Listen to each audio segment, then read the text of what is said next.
Salut à tous, c'est Sylvain, j'espère que vous allez bien. Aujourd'hui du coup on va essayer de répondre à quelques questions par rapport au défi sportif qu'on a fait en ce début de mois de septembre qui est le GR20. Je vous ai challengé un petit peu sur les réseaux sociaux pour me poser des questions, donc j'en ai sélectionné une petite quinzaine qu'on va séparer en diverses parties, la préparation, le GR20, notre expérience et puis les leçons qu'on en tire ou les conseils qu'on peut vous donner. Donc je vais y tâcher d'y répondre.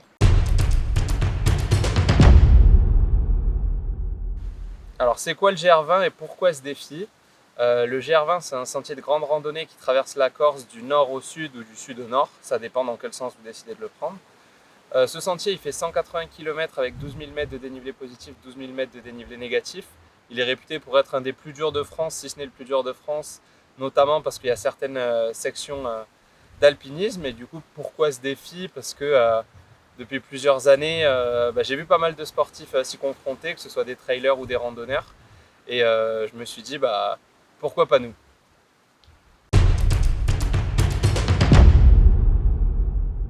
La deuxième question, en combien de temps tu prévoyais de le faire et comment l'as-tu planifié? C'est vrai que j'étais un petit peu perdu au début, j'ai cherché sur différents sites, j'ai trouvé le site PNR Corse qui m'a permis de réserver les refuges. Nous, on avait décidé de le faire en 8 jours à peu près par rapport à différentes contraintes qu'on avait un peu tous dans le groupe. Et en m'aidant de différents découpages que j'ai trouvés sur internet, j'ai réservé mes refuges, on va dire, pour essayer de le faire en 8 jours. Un petit défaut de ce site-là, c'est qu'on n'avait pas accès aux bergeries, ou en tout cas j'ai eu beaucoup de mal à les trouver. Donc je suis resté sur les standards, on va dire, qu'on peut trouver sur internet pour préparer mon séjour.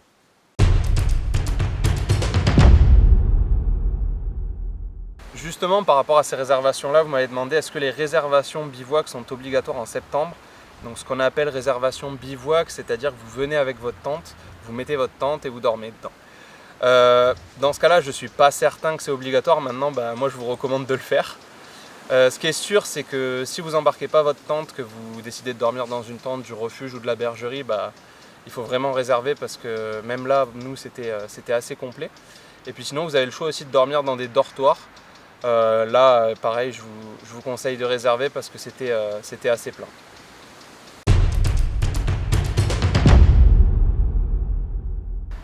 À combien estimez-vous le coût total de votre GR20? Alors ça chiffre plutôt pas mal, je dirais entre 1000 et 1500 euros par personne.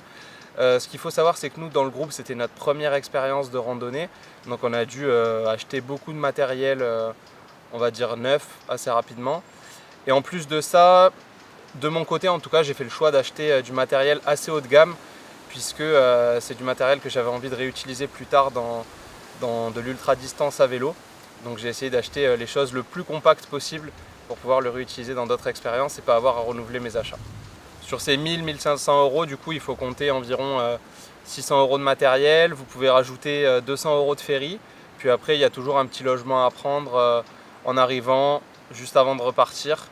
Et ça vous fait à peu près dans ces eaux-là, entre 1000 et 1500 euros par personne.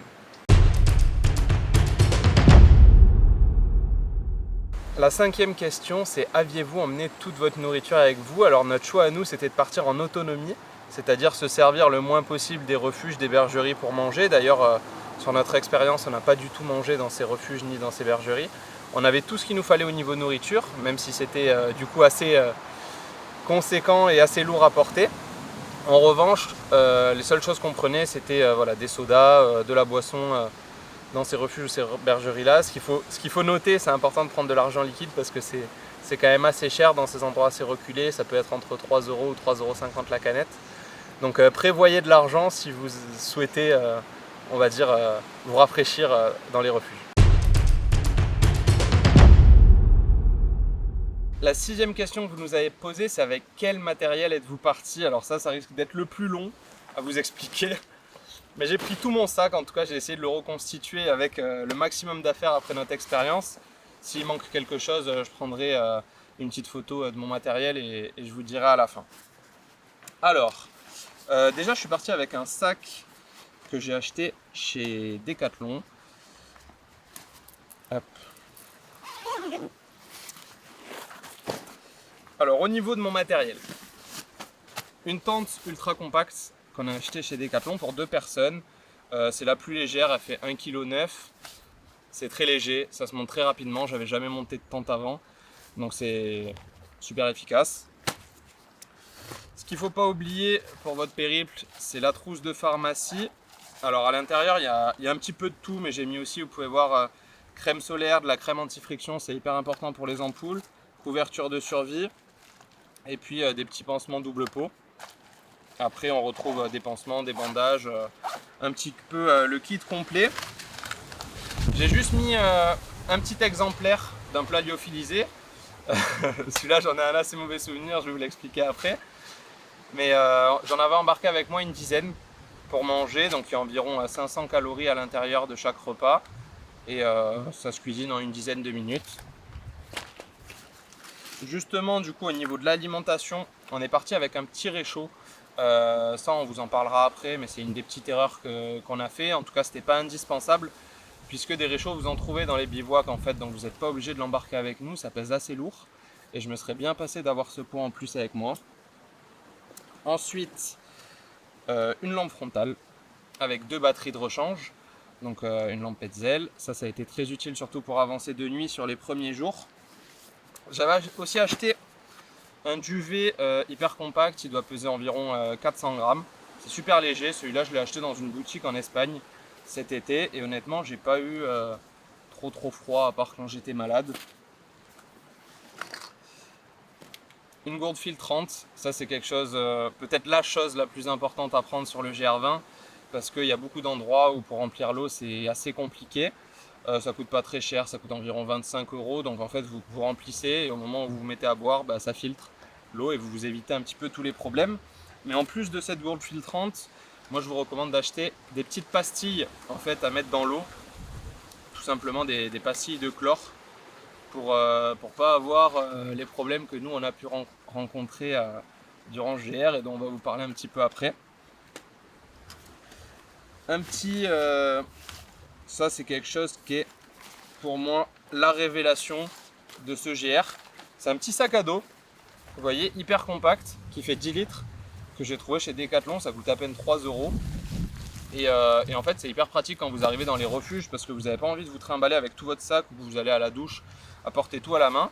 Vous dépliez ce petit sac à dos, vous mettez vos affaires ou alors même vous mettez je sais pas, des canettes, des trucs comme ça et puis après vous retournez à votre tente et c'est hyper pratique pour vous balader. Ça je conseille vraiment de l'acheter, je l'avais acheté pour l'ultracyclisme à la base mais ça m'a vraiment été utile. Au niveau de l'eau, j'avais un réservoir d'eau de 3 litres, c'est assez conséquent mais on va dire qu'à certains moments c'était vraiment un peu indispensable parce qu'on n'avait pas une allure très rapide et on passait beaucoup de temps sur les étapes, donc c'était important d'avoir des réserves d'eau pour pas manquer. Ensuite j'avais acheté un petit oreiller de chez Decathlon, toujours pour aller avec le duvet, tout ça. J'avais également un sac, un petit matelas gonflable qui allait avec, donc l'oreiller c'est pareil, hein, c'est assez simple, c'est hyper compact, ça fait à peine 100 grammes. Vous le gonflez avec la bouche, de même que le matelas, et puis vous êtes super confort. J'ai acheté aussi ce qui va avec notre réchaud. Donc voilà une petite popote où vous pouvez poser, on va dire, mettre votre repas, en tout cas mettre l'eau, la faire cuire et ensuite transvaser dans votre repas lyophilisé.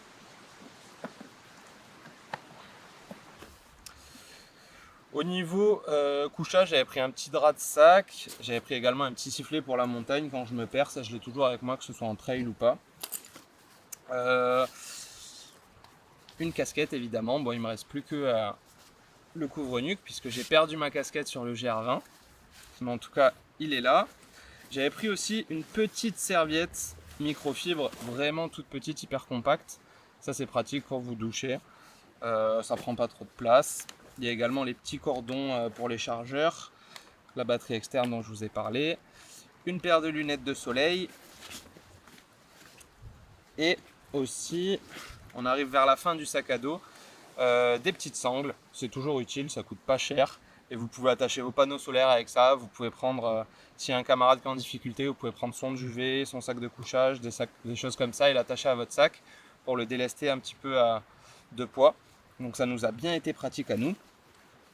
Et puis pour terminer ce sac à dos, il me semble qu'on arrive à la fin, des t-shirts. J'avais pris 2 t-shirts en laine de mérinos C'est vraiment top parce que niveau hygiène, vous pouvez pas toujours vous doucher. En tout cas, c'est assez compliqué. Donc cette laine-là, elle garde pas les odeurs. Donc même si vous transpirez beaucoup, ça évite que vous sentiez trop mauvais sur le parcours. Surtout ne pas oublier la veste de pluie, ça c'est vraiment indispensable. C'est une veste que j'ai depuis 2-3 ans. Manche longue avec capuche, il y en a dans le groupe qui ont fait le choix de prendre un poncho de notre côté.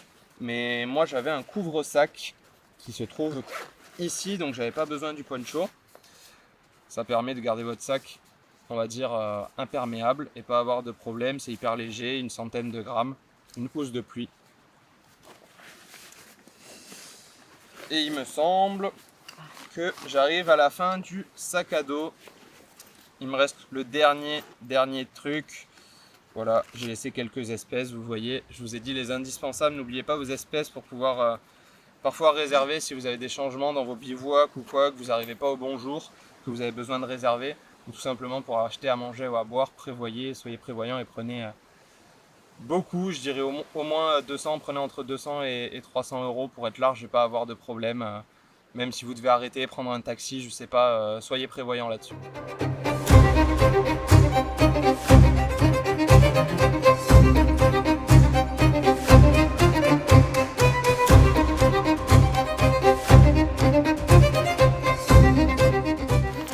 Et du coup, tout ça pour un total de 13 ou 14 kg sans eau. Donc vous voyez, on est parti très lourd.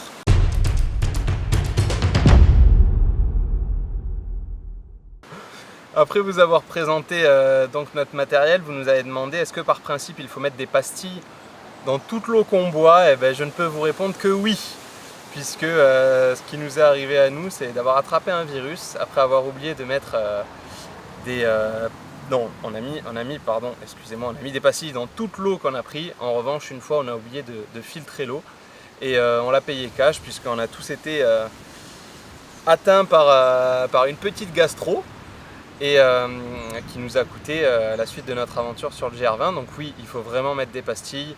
Une pastille par litre d'eau, comme je vous ai présenté, et nous on vous conseille même de double filtrer, puisque vous voyez à un moment donné, donc au refuge numéro 4, l'erreur qu'on a fait, c'est que dans la précipitation, on a mis les pastilles, mais on a oublié de filtrer l'eau, donc d'avoir ce double contrôle, et on l'a payé cash.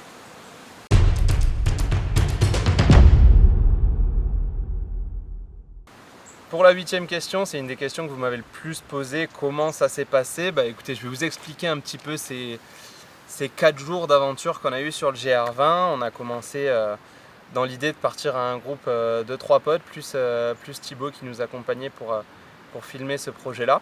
On est parti dimanche sur autour des 10h, 10h30, donc c'est assez tard pour démarrer une première étape qu'on devait doubler, mais on n'avait pas le choix par rapport à pas mal de contraintes personnelles qu'on avait. Donc on a commencé à randonner pour arriver au premier refuge vers 17h. On s'est mis en tête de suite rejoindre le deuxième refuge, ce qui a été une erreur puisque on n'a pas pris le temps de manger et puis 20 minutes après avoir commencé, on s'est rendu compte qu'on était tous affamés en début d'hypo et qu'on avait besoin de manger. Donc on a fait une erreur qui a été de ne pas s'arrêter. On a été forcé à s'arrêter ensuite 1 heure qui nous a fait perdre beaucoup de temps pour ne pas passer par les variantes qui devaient nous raccourcir l'étape, ce qui engendrait encore plus de retard.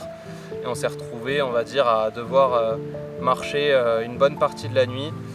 À minuit, on a reçu tous un gros coup de mou, où on a été forcé de dormir au milieu de la forêt. Ça a été quelque chose d'assez étrange. On s'est allongés tous à côté les uns des autres en espérant récupérer un petit peu, faire une pause de 45 minutes, puis on a repris notre marche. On est arrivé très tard au deuxième refuge. Je pense un mélange de fatigue, de départ tardif et tout simplement de marcher dans la nuit noire où c'est compliqué. On est arrivé à 4h30 du matin au deuxième refuge. On n'a même pas pris le temps de mettre les tentes. On a dormi au refuge d'Assino, en tout cas à la bergerie juste en dessous, parce qu'on avait eu des échos comme quoi il y avait pas mal de personnes malades au refuge, donc on a essayé de prendre les devants et d'éviter ça. La nuit a été très courte, elle a duré 2 heures. Puis le lendemain, on a décidé de repartir pour l'étape 3 qu'on a terminée en milieu d'après-midi. Et de base on devait continuer un petit peu plus, sauf qu'on s'est rendu compte que tout simplement il allait se passer la même chose que la veille. C'est-à-dire qu'on allait arriver très très tard, qu'on n'allait pas dormir, pas récupérer, pas manger, et qu'on était pris dans un cercle où en fait on arrivait très tard sur l'étape et on n'avait pas le temps de reprendre des forces après. Donc on s'est dit on arrête directement ce mauvais cercle dans lequel on est, puisqu'on avait randonné peut-être 20 heures en 25 heures quoi. Donc on a décidé de couper complètement, d'arrêter et de se poser. Ce qui a bien marché, on a pu reprendre des forces, on a monté notre tente, on a fait une nuit complète. Et le lendemain, du coup, on est parti pour les étapes 4 et 5. À la fin de l'étape 4, malheureusement, on a perdu Bastien, qui était membre du groupe avec nous, sur blessure. Voilà, il avait très très mal au genou depuis la veille. On sentait que ça... On le savait un peu tous que ça allait pas pouvoir le faire suite à cette blessure. On a perdu beaucoup de temps dans la matinée en essayant de rester avec lui, et de nouveau on s'est retrouvé un petit peu dans la précipitation. Et là ça va être l'occasion de vous parler d'une des erreurs qu'on a fait à nouveau. Je vous ai parlé du fait qu'on n'a pas doublement filtré l'eau, c'est-à-dire avec les pastilles de chlore et avec la gourde filtrante. À ce moment-là, quand Bastien décide d'abandonner, il est tard, on doit se dépêcher pour pas arriver trop tard au refuge. Et c'est là qu'on met les pastilles dans l'eau, mais on oublie de filtrer l'eau. Et on repart immédiatement. Alors on repart à un très très bon rythme. Sur le moment, après avoir mangé, on est en forme, on est décidé à aller au bout de ce GR20, même si on a pris du retard sur les premiers jours.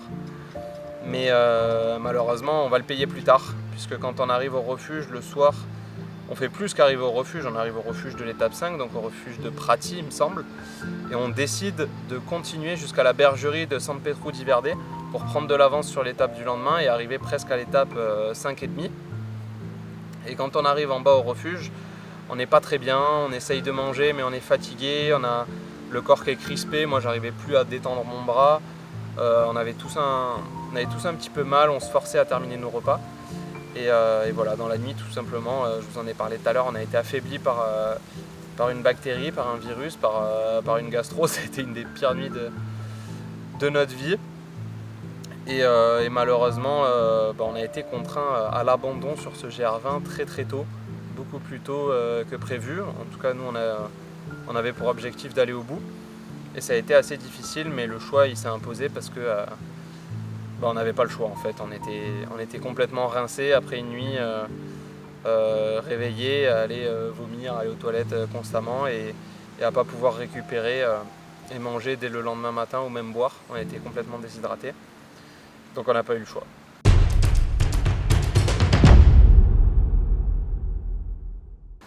La 9e question, c'est pourquoi avoir abandonné. Alors je vous l'ai dit, on a été un petit peu obligé d'abandonner déjà par rapport à notre état physique. C'est assez compliqué de continuer dans ces conditions-là. Après il y a d'autres facteurs évidemment qui ont joué. On aurait pu prendre une journée de repos et essayer de repartir ensuite. Ce qui était certain, c'est qu'on n'avait plus le temps déjà pour aller au bout du GR20, puisqu'on avait un ferry qui était déjà réservé pour rentrer. Et entre le retard qu'on avait pris sur les premiers jours suite à la blessure de Bastien, puis ensuite nous... on va dire avec cette maladie, on ne pouvait pas se permettre de perdre un jour à aller au bout de ce GR20. On a aussi été contraint d'abandonner parce qu'on n'avait pas de force pour aller au refuge suivant. Et le soir où on dormait à la bergerie de San Petru di Verde, il n'y avait plus de place en fait pour rester une nuit de plus. On nous a dit vous ne pouvez pas rester parce qu'il y a 70 personnes qui arrivent. Donc on n'avait pas cette possibilité-là de rester sur place et repartir le lendemain. On était un petit peu bloqués. Et puis... ensuite, je pense que c'est toujours un petit peu plus délicat quand on est en groupe plutôt que quand on est tout seul. Quand on est tout seul, parfois on peut plus facilement, j'ai envie de dire, se faire mal et repousser. Mais là, en étant en groupe, on était tous très mal et faire prendre des risques à l'autre, c'est toujours plus difficile que de s'en faire prendre à soi. Donc, je pense que c'était la meilleure décision à prendre, d'arrêter, de rentrer, de reprendre des forces. Malheureusement, ça nous est tombé dessus et on s'en serait bien passé, mais on n'a pas pu aller au bout de cette expérience et on espère qu'on y retournera.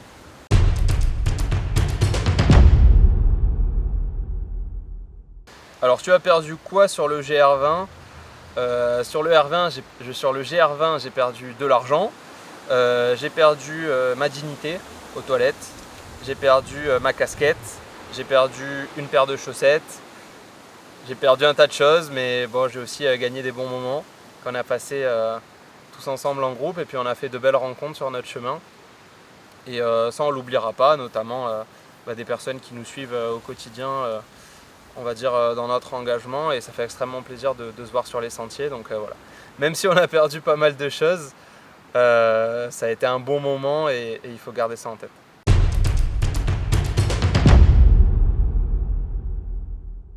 La 11e question, quelle a été ton étape préférée? Alors vous vous doutez bien que par rapport à notre abandon et le fait qu'on n'ait pas pu aller au bout, ça va être assez restreint pour moi. On n'a pu faire que 5 étapes. Je vous dirais que c'est l'étape entre le refuge de Usiolu, j'ai du mal à le prononcer, et de Prati. C'était une des étapes les plus difficiles, qui était cotée avec une difficulté de 4 étoiles. Mais on a passé un super bon moment, on était dans un bon mood, on était prêt à aller de l'avant, à aller au bout de ce GR20. Et puis les paysages étaient magnifiques, quoi. On est monté haut, il y avait des superbes vues. On a Vincent qui s'est mis debout sur un rocher en levant les bras. C'était assez exceptionnel à vivre comme moment. Donc sur le sud, l'étape 5, et puis nul doute que j'aurais vu aussi des très belles étapes sur la partie nord.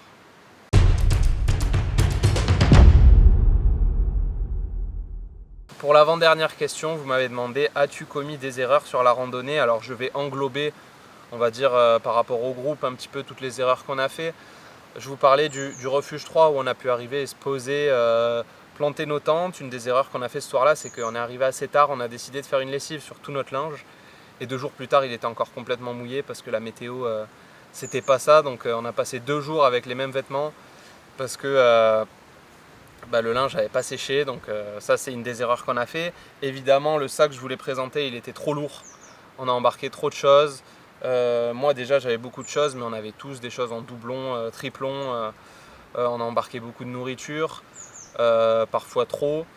Et puis, bon, évidemment, il y a la gestion de l'alimentation. Je vous ai parlé du fait qu'à certains moments, pour notre première expérience, on n'a pas mangé à temps. On a mangé quand on avait faim. Et souvent, quand on mange quand on a faim, quand on dort quand on a sommeil, quand on s'arrête quand on est fatigué, c'est trop tard en fait. Donc il y a un peu toutes ces erreurs-là de timing qu'on a fait qui parfois, c'est pas grand-chose, mais vous font perdre beaucoup de temps et se payent cash pour la suite de l'aventure. Et puis j'ai noté aussi la réservation dans les refuges. Alors je sais pas si c'est une erreur, mais on avait un programme très carré. Peut-être qu'on aurait dû se laisser un jour de battement au milieu. Puisqu'au final, dès le 2e jour, on n'a pas pu respecter nos refuges. Et on a dû réserver à des endroits, on va dire, pas prévus, où on n'avait pas prévu de dormir. Donc ça nous a coûté beaucoup d'argent en plus.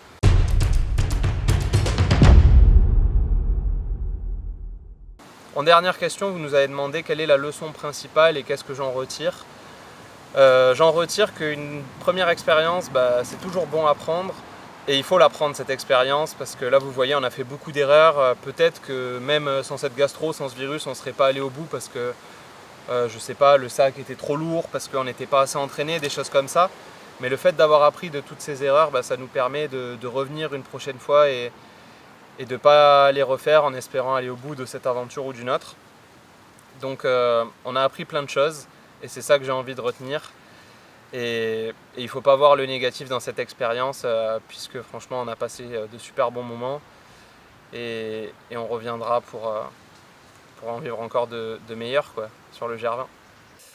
Voilà, pour clôturer cette vidéo, je vous remercie d'être resté jusque là.